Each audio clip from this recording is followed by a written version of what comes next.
Haroldo, qual foi o papel da mulher no sindicalismo brasileiro? Olha, para você ter uma ideia, não só no sindicalismo brasileiro, mas no mundial, né? Mesmo a data principal o surgimento dos sindicatos e as datas importantes do movimento sindical estão muito marcadas nas lutas das mulheres, massacre de mulheres, movimentos de mulheres, e isso foi muito importante. Mesmo no sindicato brasileiro, crescentemente as mulheres foram participando, né, do movimento sindical. Eu me lembro que na fundação da CUT, isso já faz bastante tempo, já faz 30 anos, havia uma grande 83, participação. né?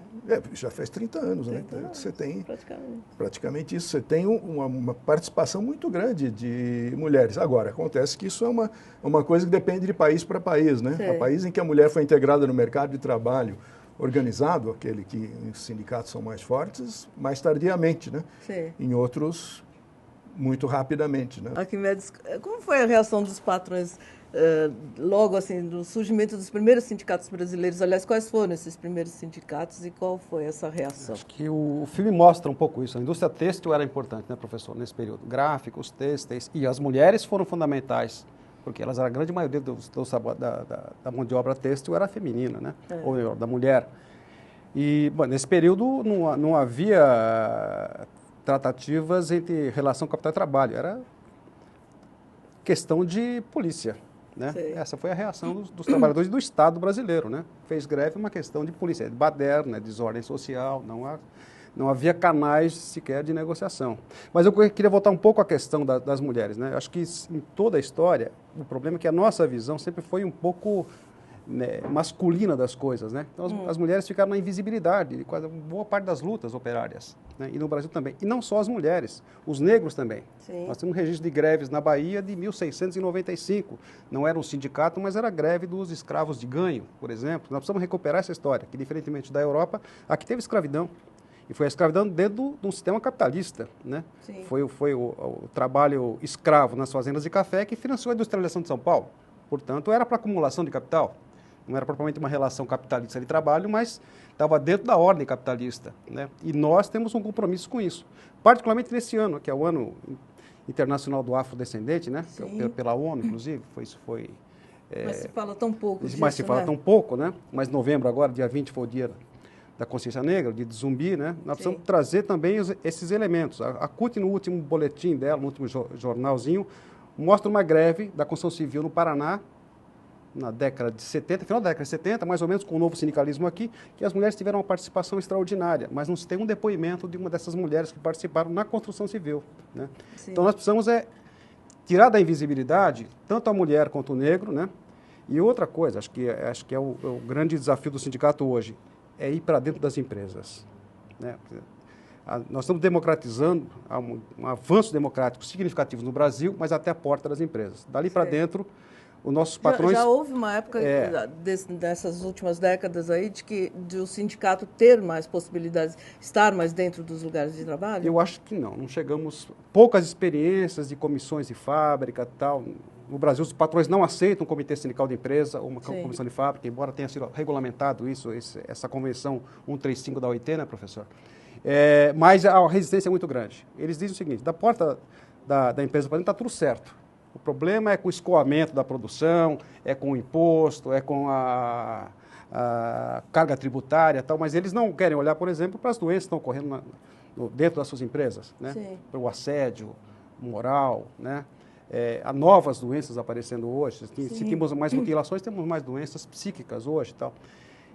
E a academia só pode investigar se tiver acesso a isso, né? E a França... Agora, qual é a alegação dos patrões, por exemplo, para impedir o acesso do sindicato às empresas? Eu vi uma declaração de um eminente professor aí, o Pastore, né? José Pastore, que ele diz o seguinte: ter uma comissão de empresa ou o sindicato dentro da empresa, discutindo o tempo todo as relações de trabalho, os problemas que tem, atrapalha a empresa, porque o capital precisa ter agilidade para dar respostas rápidas ao mercado, não pode ficar se curvando a reuniões intermináveis que estão a serviço, como correio de transmissão, a serviço dos sindicatos, como se fossem coisas diferentes. O que acontece dentro da fábrica, o que acontece no sindicato. Né?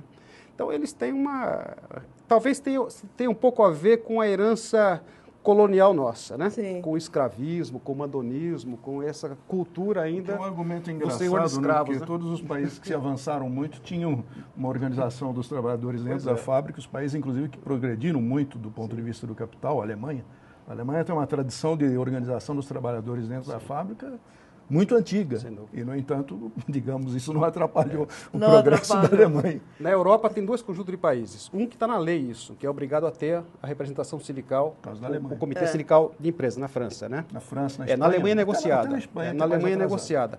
De toda forma, os maiores estudos que nós temos sobre condições de trabalho vêm da França. Porque lá um comitê sindical de empresa, ele tem inclusive recurso da empresa para chamar um pesquisador da universidade, ou um médico, alguma coisa assim, para fazer um estudo local. Sim. Então, tudo que nossa literatura principal sobre as condições de trabalho vem da França, por uma razão muito simples. Lá, o espaço da produção de bens e serviços não é um espaço, é um espaço privado, mas é um espaço de interesse social. Sim. Então, quer dizer, o Estado, a sociedade tem direito de saber o que se passa no espaço da produção. Aqui não, a maior parte, há patrões que estão abrindo possibilidades de negociação, mas aqui, assim, não, o espaço aqui é um espaço privado de interesse privado. O que acontece aqui dentro é problema nosso.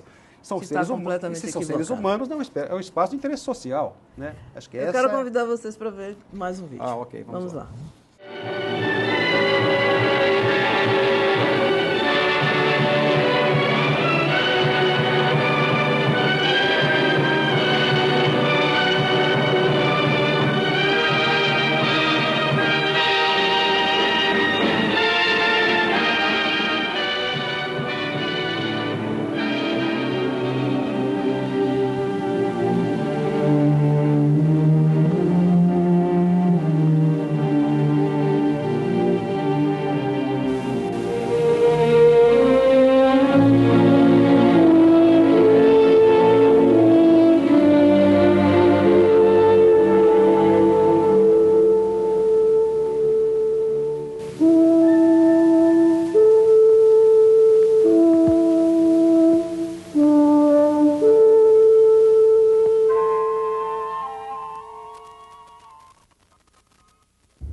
Desde então, o sindicato será esse instrumento que irá encabeçar uma série de conquistas, desde o salário até a aposentadoria.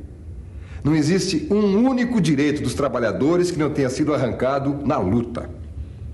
A conquista da jornada de 8 horas, por exemplo, além de muitas prisões e espancamentos, custou a vida de 4 operários norte-americanos enforcados em Chicago em 1887.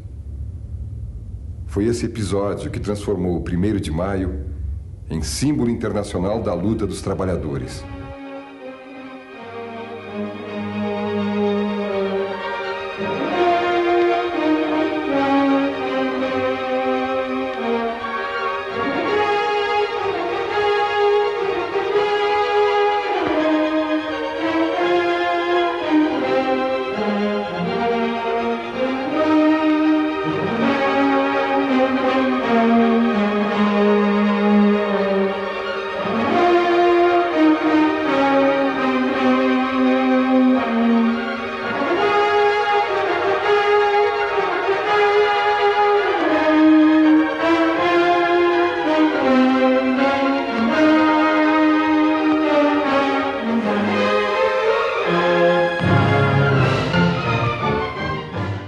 Reginaldo, qual foi a reação, tanto do velho sindicalismo brasileiro quanto do que estava aí e tal, quando da criação da CUT?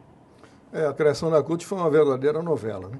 Antes do Congresso de Fundação e da decisão de criar a CUT, houve vários encontros nacionais entre dirigentes sindicais, trabalhadores de base, etc. Eram chamados os conclates, né? As Conferências Nacionais da Classe Trabalhadora, né?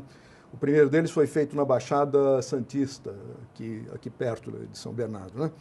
E as conclates eram basicamente um confronto entre duas grandes linhas do sindicalismo brasileiro, né? Um sindicalismo que estava nascendo, que era combativo, que era organizado, que queria romper com a ditadura, que era o chamado sindicalismo combativo, como o do ABC, não é? E as oposições sindicais, quer dizer, as frações, né, de militantes que se opunham aos dirigentes sindicais conservadores.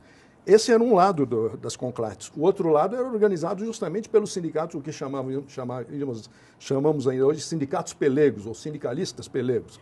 Dirigentes que a ditadura tinha cristalizado dentro dos sindicatos, que eram, em maior parte das vezes, interventores, ex-interventores, policiais, dedo duro. Não trabalhava a favor do Muito pelo contrário. Do A função deles era arrochar os trabalhadores. Né? Então havia um confronto muito grande entre essas duas correntes. A decisão de criar a CUT foi, evidentemente, dessa ala mais combativa, criar uma central sindical para servir de referência para as lutas que estavam pipocando, estavam crescendo no país. Vamos de música, daqui a pouco a gente continua o papo. Paulo, aquela primeira era da sua autoria. Essa também mega sucesso. E essa agora é a música que vai puxar meu disco novo, que é o Na Lojinha de R$1 Eu Me Sinto um Milionário.